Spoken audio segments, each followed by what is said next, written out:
Hi guys, this video was inspired by a question from Super Angel 1827 who wants to know what is the perfect canvas size of seamless repeat patterns for different kinds of products and how to adjust the scale of the design elements accordingly. This is a great question, thank you. It can be quite confusing when you're first starting out. So in this video, I'm hoping to clarify some of that for you. But before we begin, my name is Elena. On this channel, we talk about all things surface pattern design and the business of selling art. So if you have any specific questions, pop them in the comments and press all these good buttons below so the video can reach more people.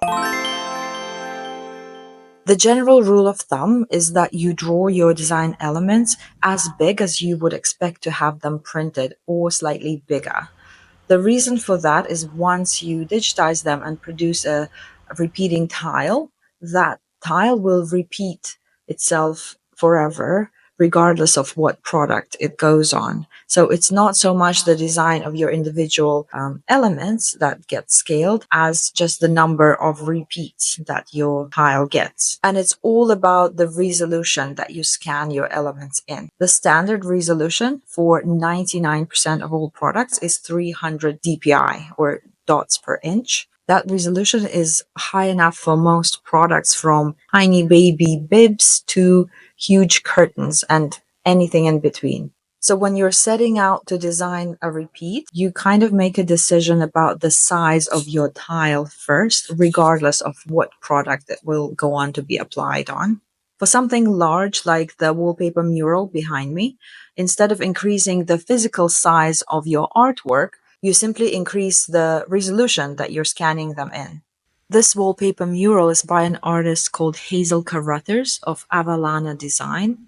So all these plants and animals are individual elements combined together into this beautiful landscape. Hazel paints her elements no bigger than A3 and then increases them digitally. And a way to do that is literally to scan them in at a higher resolution, something like 600 dpi instead of 300.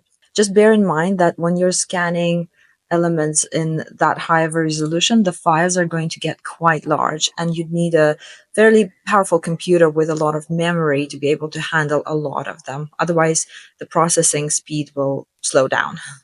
To sum up, unless you can paint physically elements in the same size as you'll be printing them, a way to size them up is to increase the resolution that you're scanning them in.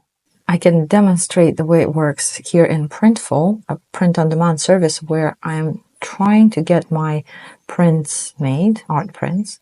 So you can see all the different sizes that I have available. I'm not going to go beyond A2 because I think my image resolution is not high enough for that. So let me just show you. You can see that Printful is already highlighting here and here. My resolution is not high enough. So let me just click into this and show you. See, the DPI is way below 300. Anything below 150, Printful is not gonna like. So I'm just gonna get rid of this option. For something that's smaller, you can see the smaller the size of my print, the higher my resolution. If I reduce it further, the resolution goes up. So the smaller the size of the print, the higher the resolution. If I try and blow it up, resolution goes down. But if I come up here, you can see 12 by 18 inch is a large print and resolution is way below. So I'm gonna get rid of this.